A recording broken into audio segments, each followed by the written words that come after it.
Hello all my dear student, मैं हूं विवेक। Future IITN channel पे आपका स्वागत है। जैसा कि हम लोग पिछली क्लास में पढ़ चुके हैं कि रिमाइंडर थ्योरम क्या होता है, उसका कैसे यूज़ करते हैं, क्यूबिक इक्वेशन, क्वाड्रेटिक एक्सप्रेशन या इक्वेशन को कैसे रिमाइंडर थ्योरम उसमें यूज़ किया जाता है, एक्सप्रेशंस को कैसे फैक्टराइज करते हैं। जैसे लास्ट क्लास में हमने पढ़ा था कि n डिग्री इक्वेशन एक्सप्रेशन जो है उसको, इक्वेशन और एक्सप्रेशन में पहले मैं डिफरेंस बता देता हूँ।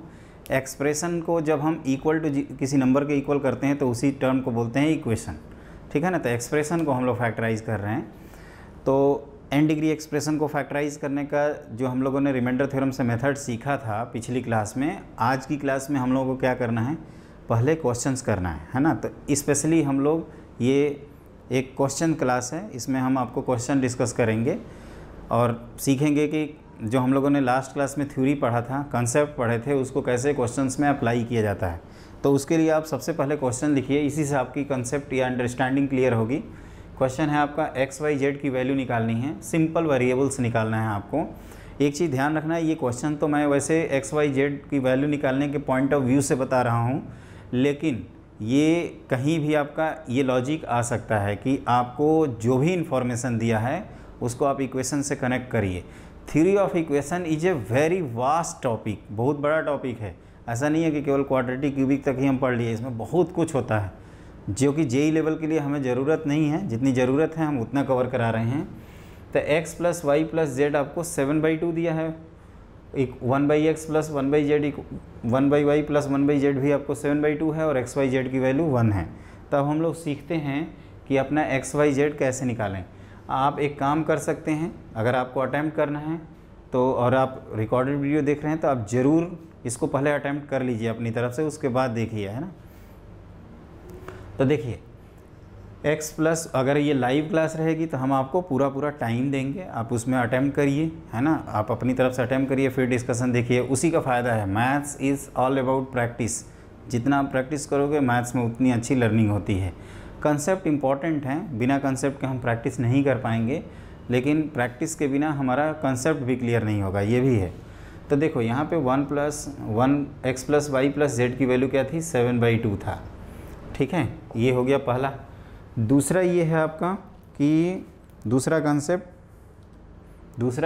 है आपका कि 1/x, in fact x y z की वैल्यू भी दी हुई है 1, तो ये सेकंड इक्वेशन है। और आप ध्यान से देखो, अगर इसको आप LCM लेते हो तो ये आएगा x y plus y z plus z x, है ना, whole divided by x y z. ये भी कितना हो जाएगा, 7/2 हो जाएगा। एक्स वाई जेड 1 है तो यहाँ से x y plus y z plus z x की वैल्यू मिल जाती है आपको, दिस इज इक्वल टू 7/2। तो ये थर्ड इक्वेशन है।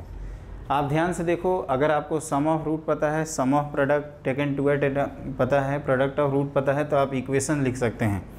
तो इस एक्स वाई जेड को इस तरह से हम लोग लिख सकते हैं clearly, x, y, z are roots of, क्या लिखा जाएगा, x y z already present था, t³ minus s1 times t² plus s2 times t minus s3 equal to 0। यही बताया था ना अभी, x लिखा था पिछली क्लास में, और अब आपको क्या करना है, x की जगह t लिखना है।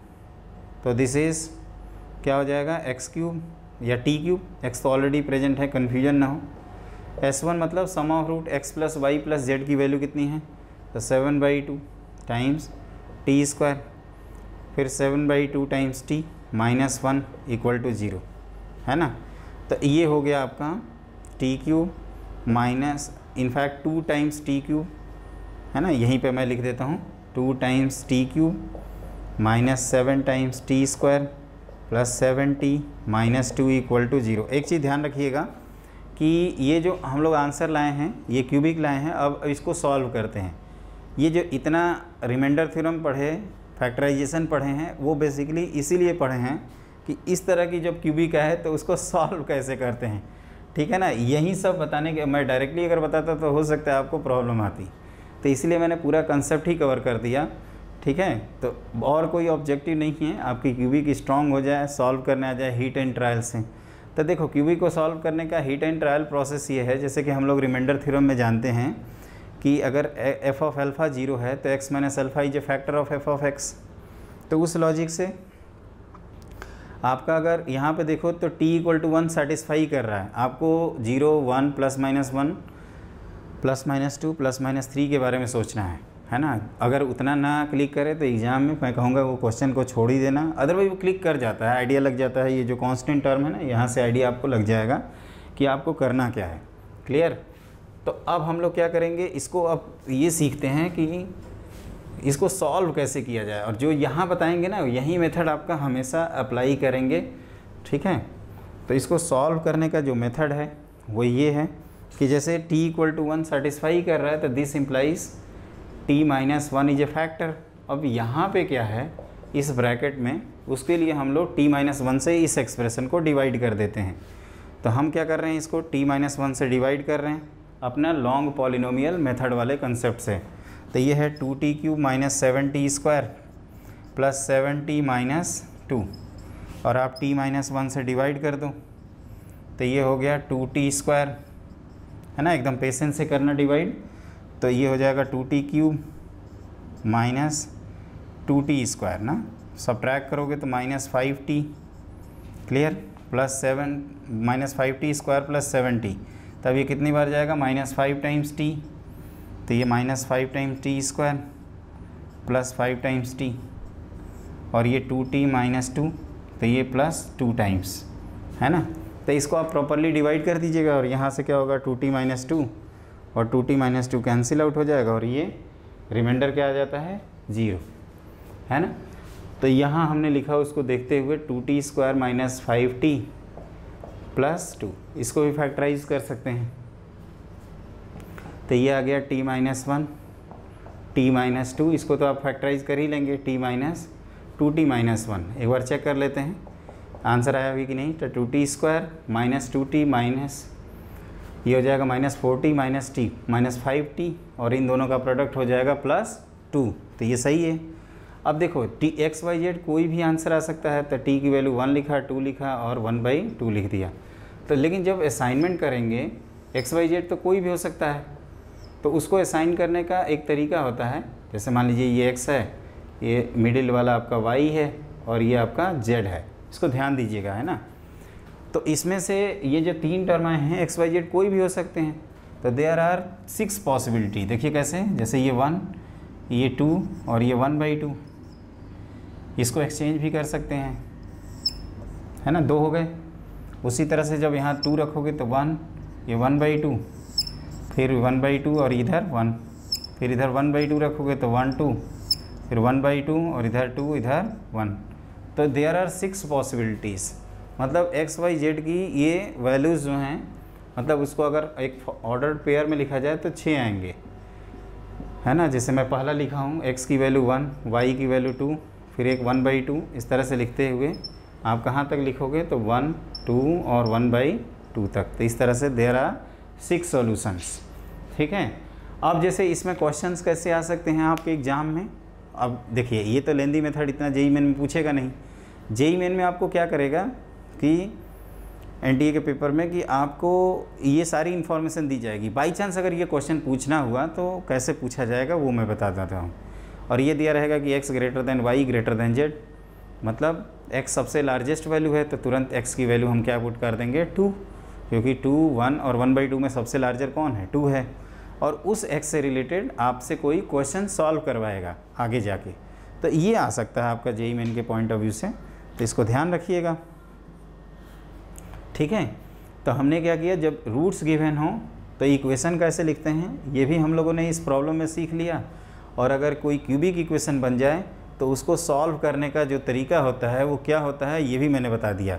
क्यूबिक इक्वेशन को सॉल्व करने का जो तरीका होता है वो ये है कि आप एक रूट हीट एंड ट्रायल से निकालो, एक रूट हीट एंड ट्रायल से निकालो, उसके बाद डिवीजन करो। देखो ये जो मैं ब्रैकेट लिखा था ना, इसका भी एक शॉर्टकट है, लेकिन आप क्या कैसे डायरेक्टली लिख देते हैं उस पर मत जाइए, उसमें क्या होता है मिस्टेक होने के चांसेस रहते हैं। तो मैं कहूँगा कि जब तक सिंपल एक्सप्रेशन है तब तक आप क्या करिए कि ये जो सिंपल हमने डिवीज़न किया है ना, अपना जो 9/10 वाला मेथड था, division of a polynomial by another polynomial, उस मेथड को फॉलो करते हुए आंसर लिखा। क्योंकि ये मेथड थोड़ा लॉन्ग तो ज़रूर पड़ता है, टाइम लेता है, लेकिन इसमें एडवांटेज ये है कि गलतियाँ न के बराबर होती हैं, मतलब इनफैक्ट होती ही नहीं है आपसे गलती। ठीक है, तो ये आपको ध्यान रखना है। अब क्या है कि इसमें हमने ये बताया था कि आपको 2-3 क्वेश्चन कराएंगे, तो अब अगला क्वेश्चन आप लिखो। नेक्स्ट क्वेश्चन लिखते हैं। लिखिए, if A not equal to B not equal to C. और एक चीज़ और ध्यान रखना है, इसमें क्या था कि जैसे एक्स वाई जेड जो आए हैं, जैसे टी की 3 वैल्यूज़ आई थी 1, 2 और 1/2, आपने लिखा होगा इसको, तो मैं रिकॉल करा दूँ। तो आप क्या कर रहे हैं, जब असाइन कर रहे हैं ना, तो आप सभी पॉसिबिलिटी काउंट करिए जब तक कोई इन्फॉर्मेशन नहीं दिया जाए। अगर पूछे कि नंबर ऑफ सॉल्यूशन कितना है इस इक्वेशन का, तो आप आंसर लिखोगे 6।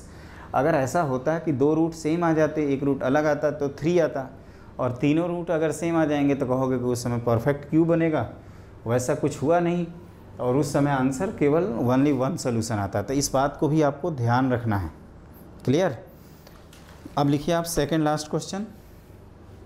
इनफैक्ट सेकेंड क्वेश्चन है, if A not equal to B not equal to C,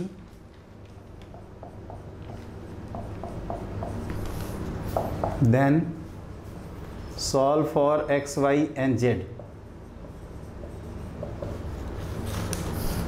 और ये लिखा है Z plus A Y plus A square x plus A cube equal to 0, Z plus B Y plus B square x plus B cube equal to 0, और Z plus C Y plus C square x plus C cube equal to 0। ये भी एक नया concept है।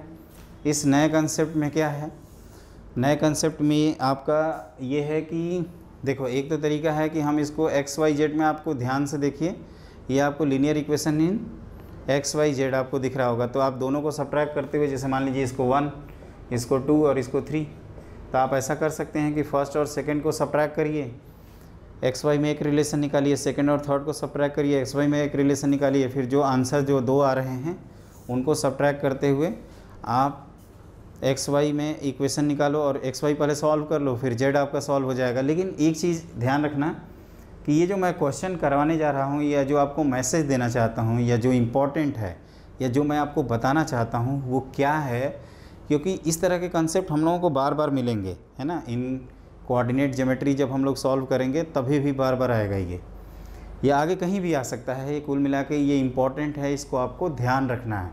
तो वो क्या है, उसके लिए देखिए, एक चीज़ आप नोटिस कर रहे होंगे कि पहले इक्वेशन में जहाँ ए है, दूसरे इक्वेशन में वहाँ पे क्या है, बी है, तीसरी इक्वेशन में वहाँ पे क्या है, सी है। तो ए बी सी हम तीनों को हटा देते हैं और लिख देते हैं टी। ठीक है ना। तो क्लियरली आप ये लिख सकते हो, है ना। ये इक्वेशन लिखने के बाद नोटबुक में आप फिर से इक्वेशन एक बार लिख लेना, ताकि आपको समझ में आए कि सोल्यूशन कहाँ से लिखा गया। A B c are roots of, क्या लिखेंगे, तो जेड प्लस हमने क्या कहा था, इसको हटाओ, टी लगाओ, फिर t square x plus t cube equal to 0। तो इसको ऐसे भी लिख सकते हैं, a B c are roots of t cube plus x t square plus y times t plus z equal to 0। तो क्या पढ़ के आए हैं अभी हम लोग ये पढ़ रहे थे कि सम ऑफ रूट्स कितना है। तो सम ऑफ रूट्स, तो सम ऑफ रूट्स आप लिखोगे तो ये हो जाएगा आपका a plus b plus c which is minus x, sum of product taken 2 at a time, है ना, जिसको ऐसे लिखते थे हम लोग। तो वो क्या है, तो A B plus B C plus C A which is Y, और A B C which is minus Z. तो आप देख रहे हैं कि आपका आंसर तुरंत आ जा रहा है। x मिल गया आपको माइनस ए प्लस बी प्लस सी, है ना, x आपको मिला माइनस टाइम्स ए प्लस बी प्लस सी। y कितना मिल रहा है, तो y मिल रहा है आपको A B plus B C plus C A, और z मिला है आपको माइनस ए बी सी। तो ये x y z की वैल्यूज़ हैं जिसको आपको ध्यान रखना है, x y और z। ठीक है। तो इसमें क्या है, हम लोग सिमेट्री का एडवांटेज उठा लिए। जैसे पहले इक्वेशन में जहाँ पे a लिखा हुआ है, सेकंड इक्वेशन में वहीं पे क्या है, b है, और थर्ड इक्वेशन वहीं पे क्या है, c है। ध्यान से समझना इस चीज़ को, ध्यान देना, भटक मत जाना, है ना। मैं फिर से बताया हूँ, मैं सिंसियर जो स्टूडेंट हैं जो चाहते हैं कि हम ऑनेस्टली के साथ, डेडिकेशन के साथ तैयारी करें और हमारा जो टाइम मिला है उसमें हमारा जेईई मेन का प्रिपरेशन हो जाए, तो वो हम क्लास उन स्टूडेंट के लिए चला रहे हैं जिनका 5% भी इच्छा है कि हमारे अच्छे कॉलेज मिलें, है ना। थोड़ा सा भी डेडिकेशन है और नहीं है तो उसको मन लगा के पढ़िए, जो आपसे कहा जा रहा है उसको बार बार रिकॉल करते रहिए, है ना। एक प्रॉपर प्लानिंग के साथ आप भी अपना टाइम टेबल बना लीजिए, क्योंकि सब स्टूडेंट का बायोलॉजिकल क्लास अलग, जो क्लॉक है वो अलग अलग होती है, सोने का टाइम अलग अलग होता है ना। जब भी आप जिस टाइम पे आप मेरा क्लास देखना चाहें उस टाइम पे आप देखिए, कोई रेस्ट्रिक्शन नहीं है। हाँ, जब लाइव क्लास होगी तो हम कोशिश करेंगे कि जिस समय ज़्यादातर स्टूडेंट एक्टिव रहते हैं, पढ़ते हैं, उसी समय मैं क्लास लूँ, क्योंकि रात के 2 बजे क्लास लेने का कोई मतलब लाइव क्लास है नहीं, है ना। जब आप जगे रहोगे तभी वो क्लासेस आपके लिए हेल्पफुल होंगी, ठीक है। तो आप अपने को मोटिवेट करते रहिए कि बस इतने दिन की ही बात है और लास्ट स्टेज में हैं हम लोग, मतलब प्रिपरेशन के लास्ट स्टेज में हैं, है ना। और ये ध्यान रखिएगा कि जब विनर जो होते हैं, मैं बार बार बोलता हूँ कि जो लास्ट टाइम है ना वहाँ पे डिसाइड होते हैं, ना कि फर्स्ट टाइम पे डिसाइड होते हैं। फर्स्ट टाइम पे अगर डिसाइड हो जाएंगे विनर तो कोई मेहनत ही नहीं करेगा, सबको पता रहेगा कि ये रेस जीत जाएगा। लेकिन रेस दौड़ना और लास्ट में विन करना ये आपके ऊपर डिपेंड करता है। आप एकदम पॉजिटिव रहिए और पॉजिटिविटी के साथ ये सारा वर्क करिए, ठीक है ना। तो मैंने ये कहा कि ये जो सिमेट्री है, तो उस सिमेट्री का हमने फ़ायदा ये उठाया कि XYZ जो थे ABC उनको हटा के T लगा दिया। अब एक बार क्रॉस चेक भी कर लेते हैं, तो T वेरिएबल है तो एक बार T की जगह अगर A रख देंगे, क्योंकि A रूट है, तो ये पहली इक्वेशन आपको मिल जाएगी। अगर B रख देंगे T की जगह तो सेकंड इक्वेशन मिल जाएगी, और अगर C रख देंगे तो थर्ड इक्वेशन मिल जाएगी। तो इस तरह से आपका ABC 3 रूट आ जाएगा। क्लियर? तो clearly ABC are the roots of the cubic, और वहाँ से हम sum of root, product of root, sum of product taken 2 at a time के थ्रू XYZ का आंसर निकाल लेते हैं। तो ये इस क्वेश्चन का डिस्कशन है। और एक मेथड जो मैंने बताया कि आप इनको सब्ट्रैक्ट करते हुए कर लेना, वो भी आप कर सकते हैं, है ना। अगर मैं वो बताना चाहूँ तो देखिए ध्यान से, ये तो आपने मेथड सीख लिया, ये स्मार्ट मेथड है जो आप कहीं भी लगा सकते हो, आप उसको भी देखिए, है ना। कई स्टूडेंट कह रहे हैं कि उसको भी सर डिस्कस कर दो, तो देखिए ध्यान से इसको करने का क्या तरीका है। जैसे हमने कहा कि फ्रॉम 1 - 2 जैसे हमने किया सब्ट्रैक्ट, ठीक है। तो आपका Z तो कैंसिल हो जाएगा, A - B टाइम्स Y, और ये A² - B² को आप A - B, A + B लिख सकते हैं टाइम्स X, और AQ - BQ को आप लिख सकते हैं A - B, A² + AB + B²। इतना तो हम लोग जानते ही हैं। अब A - B क्या होगा, कैंसिल आउट हो जाएगा। तो A - B जैसे ही कैंसिल आउट करेंगे तो Y, और यहाँ A + B क्या कैंसिल कर रहे हैं, ये भी सबसे इम्पॉर्टेंट, क्योंकि A ≠ B हम लोगों को दिया हुआ है, इस वजह से कैंसिल कर सकते हैं। तो A + B टाइम्स X, और यहाँ A² + AB + B² = 0। और जिस लॉजिक, ये आपका मान लीजिए 4th इक्वेशन है, ठीक है। और सिमिलरली अगर हम इन दोनों को सब्ट्रैक्ट किए होते तो उसी लॉजिक से हम लोगों को मिल जाता सिमिलरली, ठीक है। ये Y + B + C time X + B² + BC + C² = क्या मिलता है, 0। तो ये 5वीं इक्वेशन मिल जाती।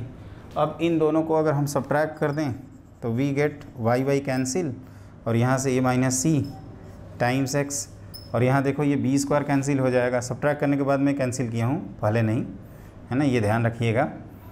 तो क्या मिलेगा फिर, तो आप चेक करोगे तो आपको ये मिल जाएगा A + B + C, है ना, = 0। अगेन A और C नॉट इक्वल हैं, तो यहाँ से आपको X की वैल्यू मिल जाएगी - times A + B + C।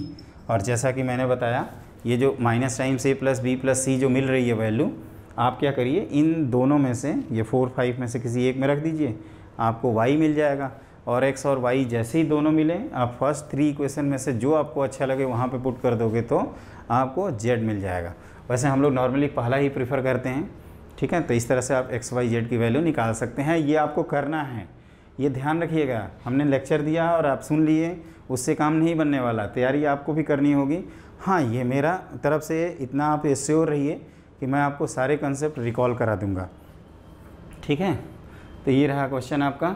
Alternative method भी हमने बता दिया तो इस तरह ये बेसिक है, बहुत बेसिक है, ठीक है ना। ये जो दूसरा मेथड बताया ये तो आपके पास हमेशा मेथड एग्जिस्ट करता है, जिसको हम लोग बोलते थे 10th क्लास में थे तो एलिमिनेशन मेथड, मतलब एक वेरिएबल एलिमिनेट किया, दूसरे को निकाला, दूसरा को रोक दिया तो पहला निकल गया, है ना। मेथड के बारे में तो हम लोग पहले से ही जानते हैं। अब अगला लिखिए क्वेश्चन।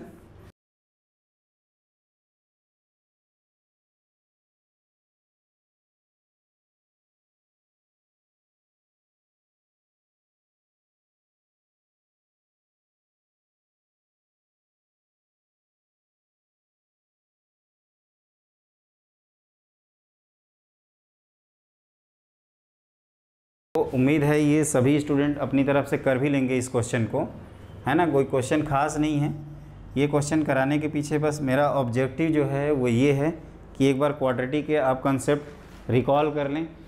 मैं इतना एश्योर करना चाहता हूँ कहीं ऐसा तो नहीं हुआ क्वाड्रेटिक को पूरा भूल गए अगले टॉपिक पढ़ने से पहले, तो उसको भी आप रिकॉल करते हुए चलिए।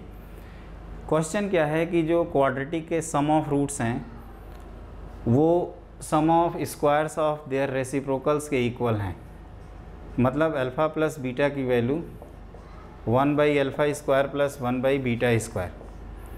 Alpha beta are roots of quadratic, है ना।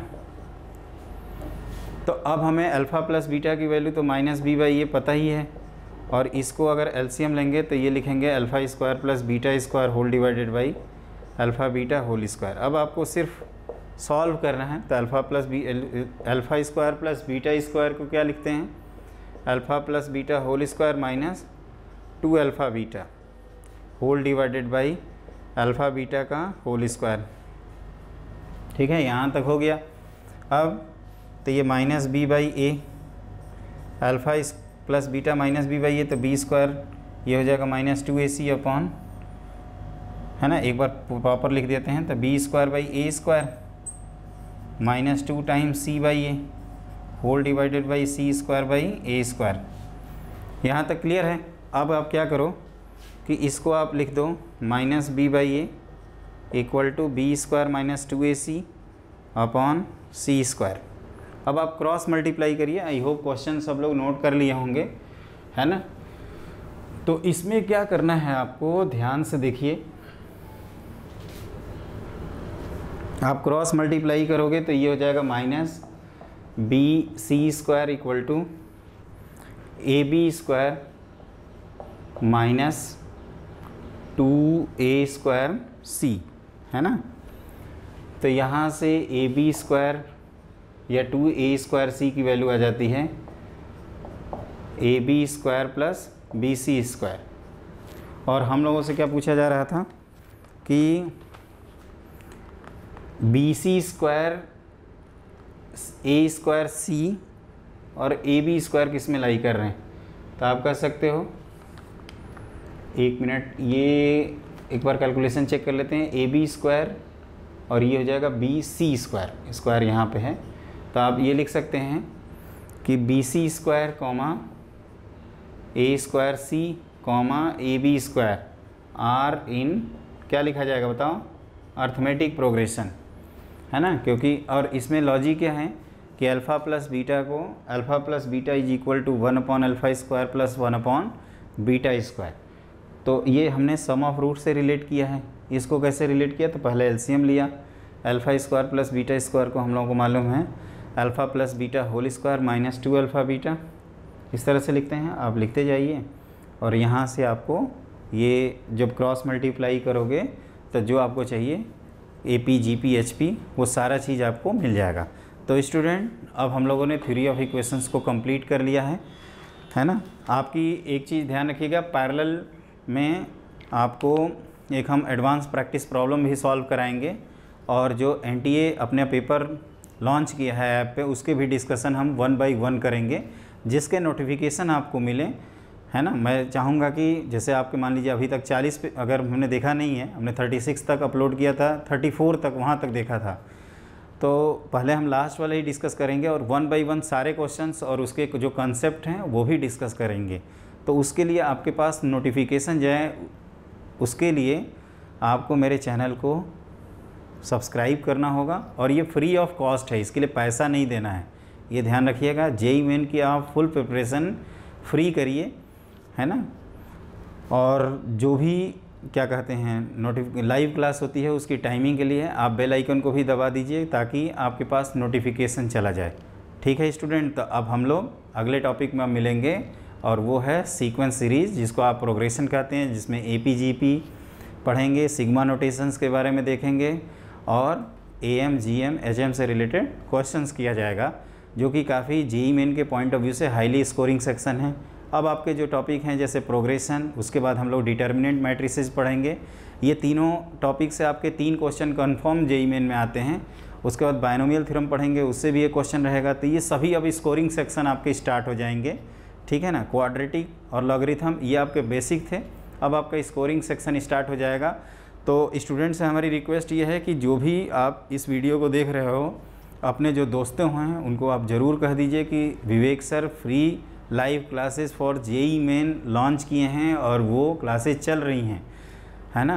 मैं जल्दी से कोशिश करूँगा कि ये सारी क्लासेज आपकी लाइव हों, ठीक है ना। उसके लिए हमने कहा ही है कि ज़्यादा से ज़्यादा लाइव बच्चे देखेंगे तो वो एडवांटेज रहेगा, है ना। हम चाहते हैं कि आपका भला हो और आपका सिलेक्शन हो। मेरी खुशी बस आपका जो सिलेक्शन है उसी में है। मैं चाहता हूँ, मेरी सबसे बड़ी खुशी होती है कि जब कोई बच्चा फ़ोन करता है और कहता है कि सर मुझे इस IIT में कंप्यूटर साइंस मिल गया है या NIT में कंप्यूटर साइंस मिल गया है, जो अच्छी ब्रांच जो वो चाहता है। कई बच्चों को इलेक्ट्रिकल पढ़ना होता है या जो भी वो ब्रांच लेना चाहते हैं, तो उससे मुझे बहुत बड़ी खुशी मिलती है जब स्टूडेंट फ़ोन करके बोलते हैं।